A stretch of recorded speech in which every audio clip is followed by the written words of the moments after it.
Далечната 1947 година. Година кога на Попова шапка за прв пат почнува да се одржува спортската манифестација Шарпланински куп.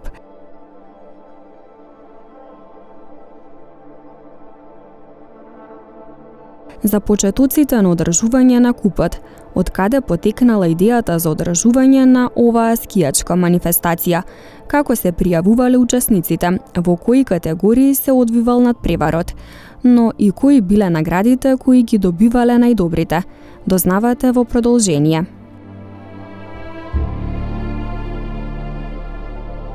Шарпланинскиот куп како настан се организира официјално 47 година, но за да се организира нешто треба претходно да има нешто што се случувало. Пред војната, значи пред Втората светска војна, некаде во 34-та година, не некаде, точно на 34-та година, се случува првиот надпревар на шарпланина, на Попова шапка, кој што се случил помеѓу клубот, скијачката секција на планинарското друштво Љуботен и скијачката секција на туристичкото друштво Југ од Скопје. Тоа е првиот надпревар кој што се организирал воопшто во Македонија и од тогаш натака на Попова шапка се случуваат надпревари кои што се поврзани со скијањето секоја година. После Втората светска војна сите планинари скијачи желни да направат нешто, почнуваат да го градат планинарскиот дом кој што бил разрушен за време на војната и доаѓаат до идеја 47 година да организираат еден надпревар, кој што надпревар е крстен како првенство на скијачко првенство, на смучарско првенство на ФНР, тогаш во алпски дисциплини, но покануваат и надворешни, не само од Југославија екипи скијачки, доаѓаат и од другите држави, фактички тогаш доаѓаат првпат од Унгарија, од Романија, Бугарија и учесник е Југославија. И тогаш се тие 4-5 дена се организира надпревар во повеќе дисциплини, во машки и женски конкуренција и сите тие низ на крајот завршуваат. Од една страна има бодување за првенството и од друга страна бодување за Шарпланинскиот куп. И така, тоа е иницијативата на првиот Шарпланински куп и од тогаш натака секоја година се организира Шарпланинскиот куп. Како организатор се јавува Физкултурниот сојуз на Македонија тогаш, со локална поддршка на Физкултурното друштво Љуботен, посебно на планинарско-скијачката секција која што била, значи тетовските скијачи и планинари се оние кои што го иницираат тоа, а најголемата заслуга доаѓа на тогашниот технички директор на Шарпланинскиот куп, тоа е Гого Попов стариот, кој што низ годините го во овие првите 10 години го има тој таа чест да, односно и улога да биде технички организатор на овие купови. Замислите во тоа време кога немало ни машини, ни ратраци, ни техника како сега да се организира нешто такво, навистина било добро и идеален момент е кога 53-та се препознаени од ФИС, што е од Светската скијачка организација и влегуваат во календарот на ФИС. Тоа е врвот во почетоците на скијањето и на преворување кое што се случувало во Македонија во тој период. Историјатот на скијањето во Македонија посебно почнува во Тетово, односно на Шарпланина, уште од првиот носител на тоа алпско скијање, Орестие Крстич, кој бил одговорен на шумската управа во Тетово, и он го пренел тоа скијање, првите надпревари, значи и демонстрација на тоа скијање алпско било уште во 26-та година, значи и 1934-та масовно отишле на надпревари на нашата дестинација, сега Љуботен, а покасно виделе дека подобри терени има на Попова шапка и тогаш се префрля скијањето квалитетно алпско на Попова шапка. Скијачкиот клуб, односно манифестацијата најзначајна и најголема и најтрадиционална е сигурно Шарпланинскиот куп кој започнува 47 година со учество на првите балкански земји соседни, значи Југославија, Народна република Романија, Народна република Бугарија. Тогаш се возела дисциплината алпска само спуст или смук од дестинацијата Церепашина голема, ми ја викаме, и вториот дел слалом после 2 години се вклучува у двојна комбинација на овие надпревари, спуст или смук со слалом, каде доста надпреварувачи биле одушевени од таквите наши терени, затоа што не постои никаква пречка за тие надпреварувачи да бидат повредени, да се удрат во некои стени, карпи или во некои дрва, затоа што тоа е како ливада една, ние зборуваме скијачки. Затоа што најубавото, значи, место за скијање, за такви надпревари, одговара по сите параметри најдобри чак во Европа и во тие најразвиени смучарски земји, као што е, рековме, Словенија, Австрија и Франција и Германија, и затоа тука они кои ги видоа овие терени на ова и добија еден печаток дека сакаат да учествуваат на повеќе пати да доаѓаат на тие надпревари. Интересно е што пријавувањето на шарпланискиот куп во почетоци не било на мобилен или SMS, ќе пратиме на мејл, туку еден момент кој што е навистина нели во пионерски чекори се работат се тоа. 2 години после завршување на Втората светска војна, луѓе со толкав ентузијазам и енергија да направат тоа е навистина нешто вредно. Скијачкиот сојуз на Југославија, тогаш Скијачкиот сојуз на Македонија, подоцна сите се организираат на едно ниво кое што се вклучуваат, се разменуваат, комуницираат со останати скијачи и така полека почнуваат да се градат и да доаѓаат големи скијачки имиња кои што 51-52 доаѓа Ернст Обернајгер од Австрија кој што потоа победува на светски куп, значи имиња кои што се навистина вредни ги има испишано на овој пехар. Тешка била организацијата затоа што немале услови какви што имаат, но тој ентузијазам и таа желба и волја да направат нешто е она што ги држело и она што мислам дека и ден денеска треба да го има секој кога сака нешто да организира и да направи нешто.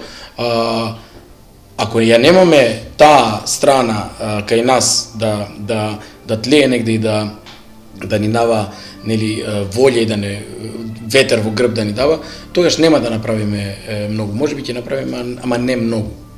Како категории во почетокот е шарплански смук, значи тоа е спуст бил кој што се возел од Церепашина, од врвот на Церепашина, од повеќе различни патеки и се стигнувале до целта. А се случувало и велеслалом, но низ годините спустот се остава и остануваат велеслалом, значи алпски дисциплини, велеслалом и слалом. Тие се оние дисциплини кои што и во текот на кога шарпланискиот куп бил европски и потоа во последниве години, тие се две дисциплини кои што се скијаат, имало машка и женска конкуренција нормално, и тоа зависи од годините како се организирало, а наградите биле различни, секако дека најголемата награда, освен паричната и сите оние други награди, нели медалите, бил и пехарот кој што е преоден и во последниве, да кажам, 20 на шарпланински купа, интересно беше што победникот добиваше шарпланинец, куче шарпланинец, тоа беше исто еден нели знак од препознатив знак на шара на Македонија на Тетово, кој што голем дел од тие надпреварувачи ги однесува во своите земји. Значи шарпланинскиот куп и Попова шапка воопшто се бренд и тоа голем за планински и посебно за скијањето. Во Македонија шарпланински куп е од 47 година стартиран и веднаш бил меѓународен надпревар со многу високо реноме на кој што настапувале надпреварувачи од тогашниот светски врв на скијањето кои учествувале на олимпијади и така натаму. И таа традиција и тој тек течел у првиот дел на одржувањето на шарпланинските купови од 47 до 57 година. Тогаш настанува еден прекид од 10 години и се возобновува 1967 година и повторно е на многу високо ниво во скијањето по организацијата и правилата на Меѓународната скијачка федерација ФИС. Тоа е од рангот на Европски куп надпревар бил и цело време се држал така. Значи одма втор ранг после светскиот куп. Подготовката за шарпланинскиот куп уште од самите негови почетоци барала многу добра организација, време, но и човечки ресурси, особено во делот на подготвувањето на скијачките патеки.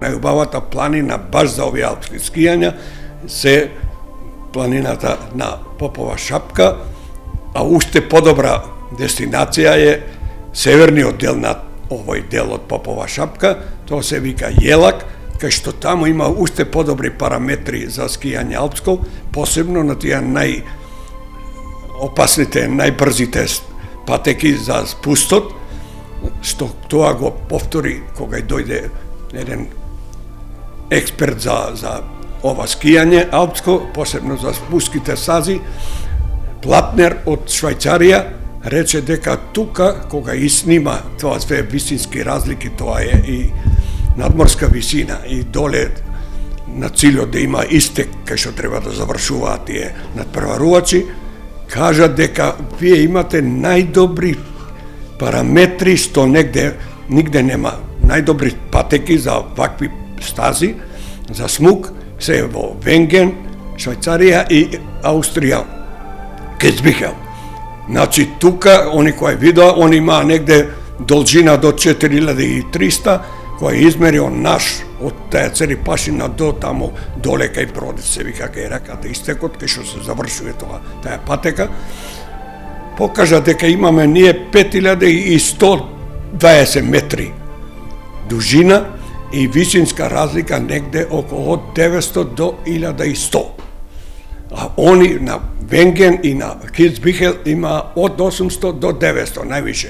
Значи нашиве параметри се многу подобри и тоа е таква патека кај што нема големо оптеварување за тие надпреварувачи да многу фрлаа и да има некој карп или шума, дрва да може да бидат повредени.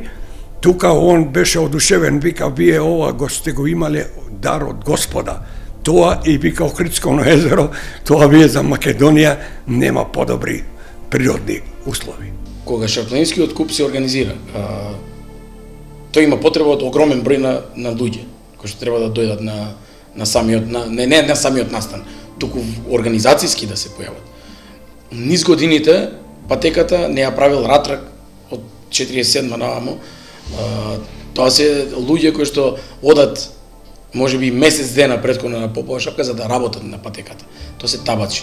Тоа се луѓе генерацијски, различни генерации, луѓе кои што најчесто се скијачи, кои што го сакаат скијањето, кои што се членови на клубови, не само од Тетово, туку кажав, тука се влезени луѓето од Лисец, од Шипковица, од Гајре, луѓето кои што доаѓале од Скопје, од Крушево, од Битола, сите оние кои што биле скијачи и кои што го сакале скијањето. И тие табачи се оние кои што ја подготвуваат патеката низ во текот на тој месец дена. Самите услови кои што може да замислите, значи месец дена на Попова шапка на Церипашина треба да се работи. И тоа е, значи, такви услови кои што се некогаш убави идеални, па заврнува снег, па не знам што. Во периодот на 97-8 јас бев еден од тие табачи и судија капијари, судија на капија, кога знам, седевме на вечер беше на Попова шапка, вече и вечеравме, не знам, касно вечерта, почна врне снег.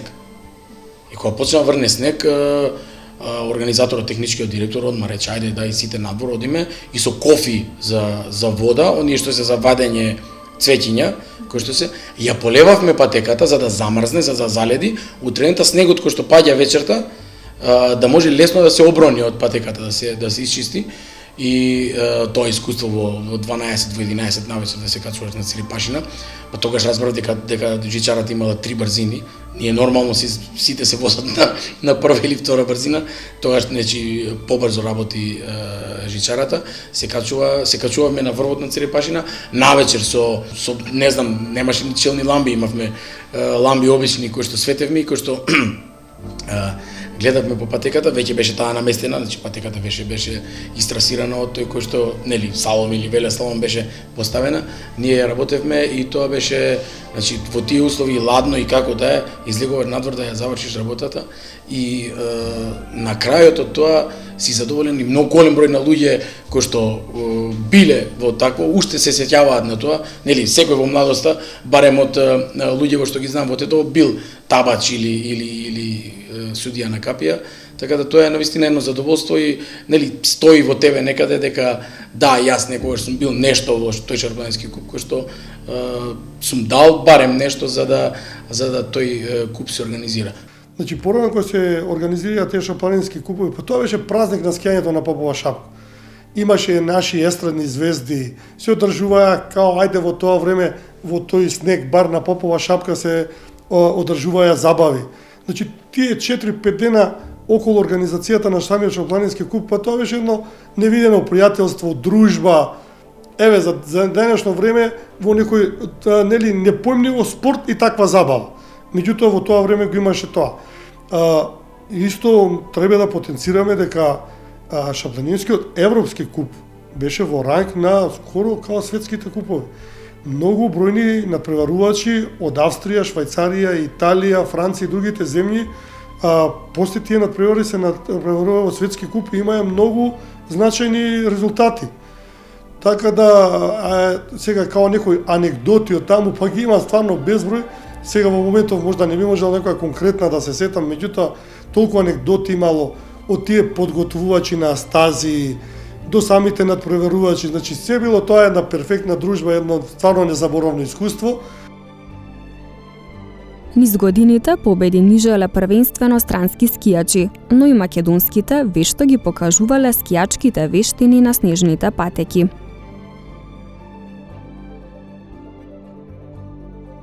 Немавме тога и школи за скијање, него било тоа повеќе, да речеме, клубска настава немало, него имало само школска настава. Ето со такви ентузијасти, со некои овде што биле од Тетово скијачи, посебно биле талентирани скијачите од Лисец село, затоа што тие таму стварно по цел ден биле на снег и тренирале. Нашиве немале толку услови, затоа што и у школа иделе и немало толку овде услови за такви падини, кај што треба да они тренира и да учат тоа скијање квалитетно. И затоа што тие во државните првенства ние имаме традиција да во Македонија сме биле преку 15-20 години прваци и екипно, значи повеќе скијачи и поединечно. Најпознати скијачи во тоа време кои учествувале и на шарпланинскиот куп, на 5-тиот шарпланински куп, Рамадан Насип од село Лисец ги изненадил сите надпреварувачи од ФИС Б и од ФИС А, од тие најразвиени скијачки земји као што е Австрија, Франција, Германија, го завзел високото 4-то место, што биле поим за нас, за Македонија. Покасно во тие надпревари исто така на шарпланински куп македонците учествувале, но со послаби резултати. Но еден од најталентираните за скијањето во Тетово и шарпланина на Попова шапка бил нашиот истакнат легендарен скијач, тоа е Рефики Јахја, кој бил на тој куп шарпланински два пати 12 и 9. Значи, е многу јака конкуренција од 92-3 такмичара, он бил меѓу тие 12. Значи, посебно во слаломот доминирал секогаш. Не му била добра страна спустот. Таа е двојна комбинација. Еден од тие најдобри скијачи што освојувал, рековте, по два пати го освојувал купот, тоа е еден австријанец Обе Райгнер, кој првиот пат бил прв на спустот, а втор пробашил една капија и тука изгубил, не можел да биде прв, негде втори или трет бил. Додека вториот пут кога е дошол тука, он победил во сите три дисциплини: смук, слалом, велеслалом. Он тогаш со тој нашиот такмичар Јаја во еден меѓусобен разговор пред да биде тие извлечување на броеви, прашал и водството на нашите, посебно бил брат ми Бранко Чајка, тогаш као тренер, рекол: каде овие учел, која школа е, австријска или француска, тие биле најпознати во светот. Он рекле: не, он е самоук, сам, еве со тренерот тука што учел. А додека, не, тој рекол: никако, не може да биде, овие нема австријска, ама има француска школа. Тоа се вика кога е влегува низ тие капи, се вика авалман техника, пониско доле треба да биде со телото и да врти со цело тело, а тие австриците возат поисправени и само појќе со куковите. Додека затоа он се чудал: вистина е само, па да, вистина е само. Вика, овој му е греота тука да живее, да биде во село Лицец, тој треба да иде или у Словенија, или да дојде кај нас, или во Австрија, или во Франција, да биде врвен скијач, зашто тој бил тога и млад. Исто така, дека е тоа стварна вистина, во државните првенства на Југославија, кои се повеќе одржувале во Словенија, во Босна и Херцеговина, да, он два пати ги победил словенците и бил младински првак на Југославија два пати. И трето место има на меѓународен куп во Грција, каде освоил трето место исто во слалом. Исто така на тие двомечи кои смо држеле тука со Србија и Босна и Македонија, Јаја бил увек прв, убедливо, на сите тие тромечи и двомечи што сме имале. Затоа затоа го викаме Јаја бил легендарен скијач на Тетова и Попова шапка. Од официјалниот почеток на Шарпланинскиот куп во далечната 1947 година, поради разновидни причини бил во прекин неколку пати, за да во 2013 година биде одржан последниот Шарпланински куп. Согласно ова, годинава навршува една деценија од кога не се одржува овој спортски настан, за што се виновни повеќе фактори.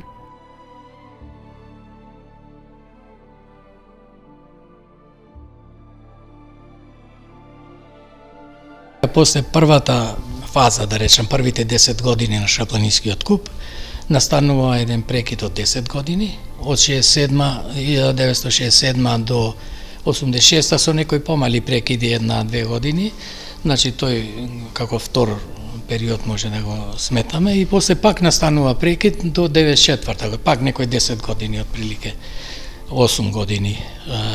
1994 сега веќе во самостојна Македонија, каде што Македонија е членка на ФИС, односно Скијачката федерација на Македонија сега, порано беше во рамки на Југославија, па Југославија конкурираше во таа меѓународна организација за меѓународни надпревари, сега како самостојна Македонија. Се возобнови Шарпланинскиот куп, јас имав таа прилика и чест да бидам и заедно со скијачкиот клуб Љубовица да бидеме иницијатори за тоа возобновување, и така тргна последната фаза, да речем, од Шарпланинскиот куп од 94-та со некои прекиди околу 2001 до 2003, па пак имаше прекид, па од 2009 уште еднаш, значи некои 6 години или 2-3 години, 4 години имаше прекид, и од 2009 и заврши конечно со 2013. Како да ние немаме доволна сила или да држиме континуитет. И кога тоа се споредуваме со вакви меѓународни познати настани, скијачки надпревари, посебно за алпското скијање зборувам, како Кисвил, например, светскиот куп, или во Кранска гора светскиот куп, или ова Златната лисица во Марибор, или сега по ново време Снежната кралица во Загреб, таму нема прекиди. Тоа зборува за нешто што они го викате, и јас да го кажам. Значи, кај нив постои колективен респект за такви настани. Колективен респект се мисли на сите што учествуваат во организација и пошироко граѓаните и така натаму. И кај нас има ентузијазам, и имало кај сите купови, али тој бил ограничен на некој поголем дел од луѓето што учествувале во организација или пошироко во градот, ама имало и многу, да речам, како да кажам, кои што луѓе не им се свиѓало или од едни или од други причини, зашто не бил он во организација, друг бил, зашто е овој председател, зашто не е тој, он знае повише и така натаму. Од тие да почнеме локални наши до на ниво на државата кој ќе го поддржи. Например, во првото време, во времето на Југославија, тогаш спортскиот дел и пријавување и тие контакти со ФИС, меѓународната организација, одела преку Белград, затоа што во Белград беше седиштето на скијачката федерација на Југославија и тоа го правела. Сега ние овде после осамостојањето, како што реков, преку нашата скијачка федерација во Македонија, и тогаш главната поддршка и финансиска и секако доаѓала од општината Тетово. Они биле секогаш, општината Тетово била главен поддржувач и финансиски, и логистички, секако на таа манифестација. После работите се променија, значи од 94-та, кога почнавме, општината немаше сила или не знам како да биде главен покровител, да речам, или поддржувач, па баравме други решенија, најчесто преку владата. Ете, успеавме тогаш председател Киро Глигоров веднаш прифати да биде покровител. И така, со владата. Спонзори кои што допринесува? Спонзорите се појавува од кога ќе кажеме дека председател Киро Глигоров е покровител или владата е покровител и така натаму, и тогаш се јавува поголемите фирми, али ние, барем нашето искуство од скијачкиот клуб Љуботен како иницијатор повеќе кратен и повеќе 10 годишен организатор на овој наша млинските купови од 94-та година наваму, е дека не сме доаѓале лесно до спонзори, реков, од после кога ќе има некоја за нив веројатно, али една регуларна, како што реков, еден колективен респект према настанот и дури ни од ски центар, од скијачкиот центар на Попова шапка немало, од федерацијата исто така, од Скопје, од скијачката федерација, така да тешко се организирале тие надпревари. И финансискиот дел е голем, не е баш лесно. Самиот надпревар, бодување, односно категоризирањето во ФИС календарот е на 3 нива, значи национално, европско и светско ниво. Сите кои што биле во организација или тој што го организира купот, сака нели од едно ниво да преидеме на друго и на трето ниво.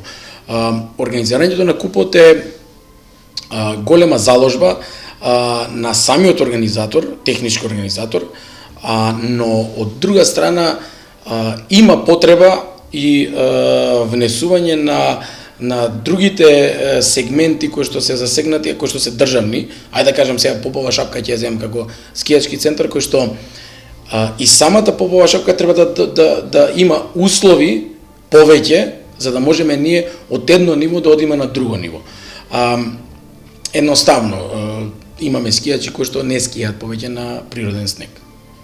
И тие се оние кои што доаѓаат со повеќе, со пониски ФИС бодови, односно повисоки, тие се пониски по ранг, и кога тие скијачи ќе ги донесеш ти на Попова шапка, автоматски они влечат и други голем број на скијачи, а тие влечат и голем број на туристи. Така да таа врска цела е онаа која што навистина и треба на Попова шапка, значи ни треба, нели, ако едноставно организираш 3-4 пати поред Шарпанински куп кој што е на национално ниво со одлични бодови, ФИС доаѓа затоа што доаѓа делегат од ФИС и те оценува како го организираш купот, но кога и ти дава препорака, да, ти сега можеш да одиш на европски куп. Но за да одиш на европски куп тебе ти треба вештачки снег, да имаш заснежување кој што е по тие категории.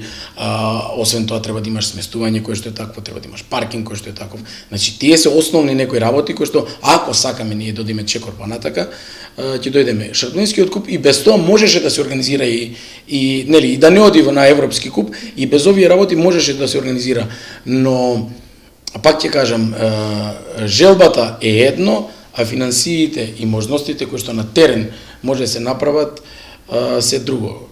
Сега на вистина имаше прекини. Прекините, знаете, во скијањето се од повеќе аспекти. Некогаш и поради временските прилики, неприлики, недоволно снег, лоши временски услови. Меѓутоа, многу пати беше одложувано и од финансиски аспект. За организација на еден ваков куп, во посовременото скијање требаше и многу пари. Порано беше главно ентузијазмот, домови, да имат спортистите каде да преспијат и беше доволно. Меѓутоа сега, во ново време, се бараат некои по-големи, по-високи стандарди, а за тоа треба нормални финансиски средства. Шарпланинскиот куп низ годините стана бренд и препознатлив белег на попова шапка. Истовремено, дружбата, новостекнатите пријатели, многуте анегдоти, големата посетеност како од странски, така и од домашни туристи стојат зад Шарпланинскиот куп, кој меѓу другото остана во позитивно помнење кај многумина.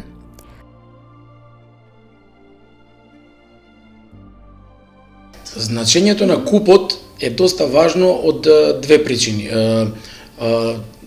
Првото е што купот самиот по себе кога се организира за скијачите, за луѓето кои што се надпреваруваат, кои што тренираат скијање, кои што сакаат да продолжат во животот да скијаат и да нели попрофесионално да се бават со тоа, им дава, им влева надеж и сила дека има некој настан кој што е предпознатлив, каде што он утре како скијач кој што пораснал мали, кој што знае дека постои шарпланински куп, кога ќе отиде некаде надвор, знае дека пози него има име на некој шарпланински куп кој што се организирал низ годините.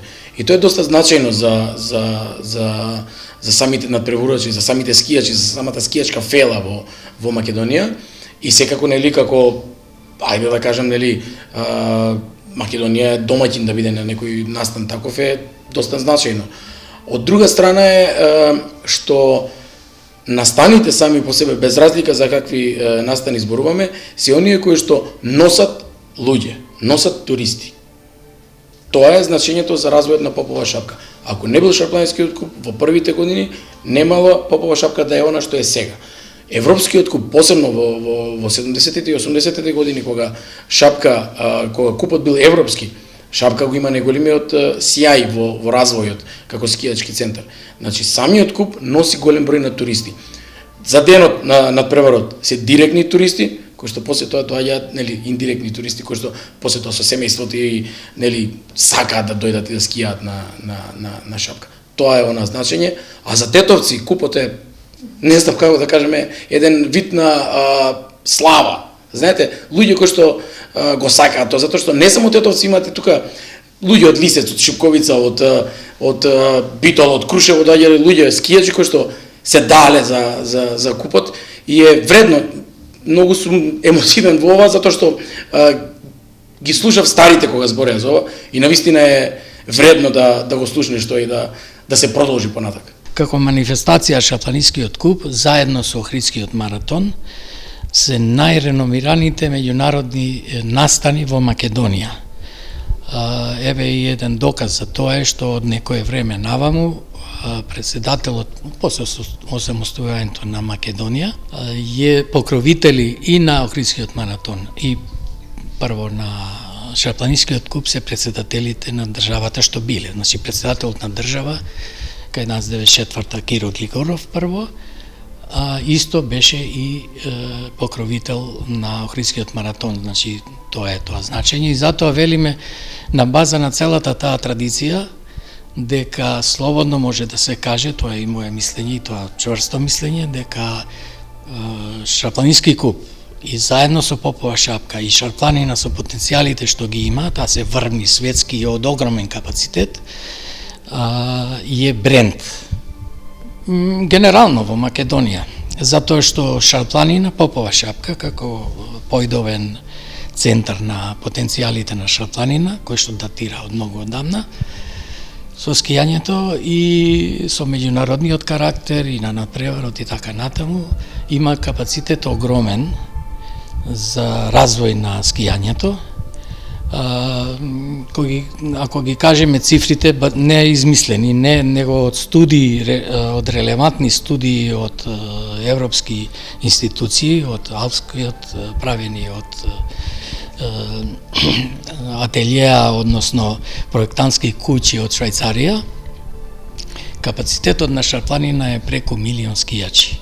Значи, може да се направат, они има студија правено, кај што вели дека 18 центри може да се направат, скицирани се стазите, капацитетите се одредени и сето тоа резултира во еден огромен капацитет, поврзливи меѓу себе, како што на Алпите сега се прават тие спејсови големи зони како Спаскели или Троавале или Цермат и така натаму, со стотици илјади скијачи и може, например, од Љуботен да се качиш на ски, да дојдеш 25 километри од Скопје и со ски да идеш до Бистра, таму, кај што завршуваш Шарпланина.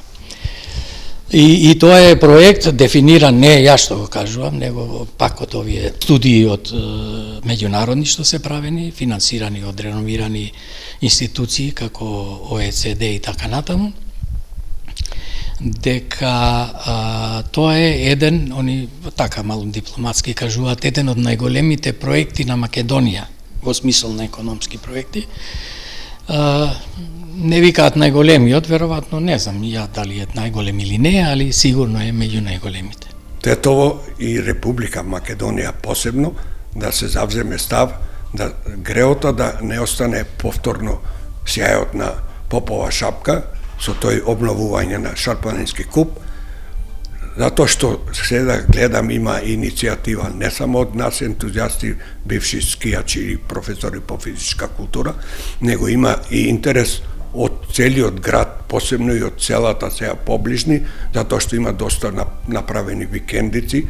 Скопјаните исто така сега се многу заинтересирани за нашата Попова шапка, затоа што сега само снег има на висини од негде 1500 метра па нагоре. Мислам, за од денешен аспект многу интересно беше во тоа време, јас ви кажувам ко дете, да видам со кој ентузијазам се работело и тој ентузијазам кај луѓето и како се работело, како се подготвувале патеките, кај мене створи огромна љубов према самото скијање.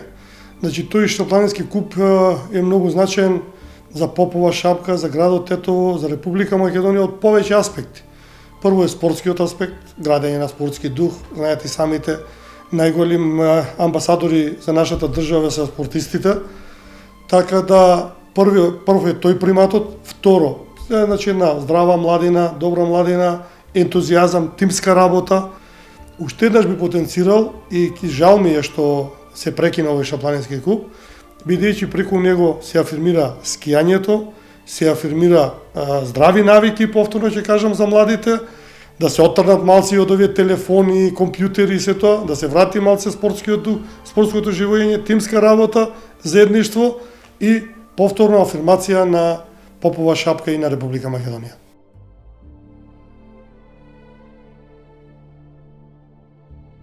Во изминативе 10 години од кога не се одржува Шарпланинскиот куп, немало посериозни иницијативи за возобновување.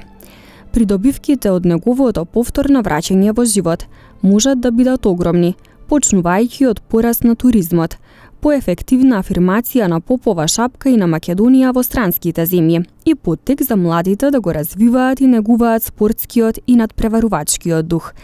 И додека државата нема слух за повторна обнова на купот, остануваат спомените да говорат за златната доба на скијањето во Македонија.